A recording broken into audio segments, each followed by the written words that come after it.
କହିବି ଏକ ପ୍ରଥମ ବର୍ଷ ଯାହା ହଉ ଯାତ୍ରାକୁ ଭଲ ପାଉଥିବା ଏମିତି ଚାରିଟେବୁଲ ଟ୍ରଷ୍ଟ ବହୁତ ଏ ବର୍ଷ 5 ଜାଗାରେ ଆମେ ସମ୍ମାନିତ ହେଇଛୁ।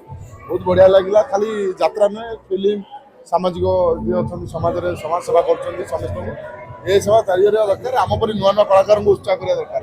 ଇଏ ମିଳିଲା ପରେ ଆମ ତଳେ ଯିଏ ଆସିବେ ଆଉ ପୂର୍ବରୁ ଯିଏ ଆସିବେ ତାଙ୍କ ମନ ବି ଉତ୍ସାହ ହେବ ଯେ ଆମେ ବି ଏମିତି ପୁରସ୍କାର ପାଇବୁ, ସମ୍ମାନିତ ହବୁ, ବହୁତ ଖୁସି ଲାଗିବ। ମୁଁ ଠାକୁରଙ୍କୁ ଡାକୁଛି 100 ବର୍ଷ ହଉ। ବହୁତ ଖୁସି ଲାଗିବ। ଖୁସି ମାନେ ଅଲଗା ପ୍ରକାର ଖୁସି। ଏଇଟା ସମ୍ମାନ ନୁହେଁ, ଏଇଟା ଗୋଟେ ବୁଷ୍ଟର ମାନେ ଯୋଉ ହଲିକ୍ସ ହେଲେ ଜୋସ୍ ଲାଗେ ଯା ମୋ ବାହାରିବ କାଲି ଫେସବୁକ୍ରେ ବାହାରିବ।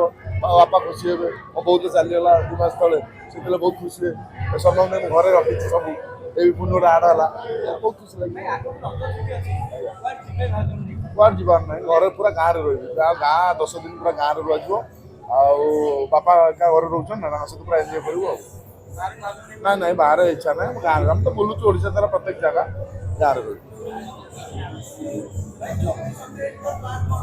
ସେଇଠି ସିଂହବାହିନୀ ନା ସିଂହବାହିନୀ ନା ମିଛ ନୁହେଁ, ଟିକେ ମଝିରେ ମନଉଣା ଥିଲା ଯୋଉ ମାଙ୍କ ଘଟଣା ପାଇଁ। ଆଉ ଯେହେତୁ ଏଗ୍ରିମେଣ୍ଟ କରିଛି ପଇସା ନେଇଛି, କାହିଁ ସେ କଣ୍ଟ୍ରୋଭର୍ସିରେ ପଶିବା ଦରକାର ନାହିଁ। ରହିଯିବା, ଆର ବର୍ଷ ରହିଯିବା, ତାର ବର୍ଷ ପଳେଇବା ଆଉ। ହଁ ନିଶ୍ଚୟ, ମା କଥା କାହାର ମନେ ପଡ଼ିବନି। ମାଆକୁ ଆମେ ବହୁତ ଭଲ ପାଉ। ଏଇଥିପାଇଁ ଛଡ଼ା ହେଉଛି ଯେ ଆଜିକାଲି ଦେଖନ୍ତୁ ବହୁତ ଭଲ ଭଲ ଘରର ମାଆ ମାନଙ୍କୁ ଅନାଥ ଆଶ୍ରମରେ ଛାଡ଼ି ଦେଉଛନ୍ତି, ବୃଦ୍ଧାଶ୍ରମରେ ଛାଡ଼ି ଦେଉଛନ୍ତି। ସେଇଟା ଆମ କତିରୁ ଶିଖିବା ଦରକାର। ଆମେ ବି ଭଲ ପାଉଛୁ, ଆମ କତିରୁ କିଛି ଶିଖନ୍ତୁ। ମା ବାପାକୁ ଅତ୍ୟାଚାର କରନ୍ତୁ। ଯାହା ପାଖରେ କାନ ଅଛି ସୁନା ନାହିଁ, ସୁନା ଥିଲେ କାନ ନାହିଁ।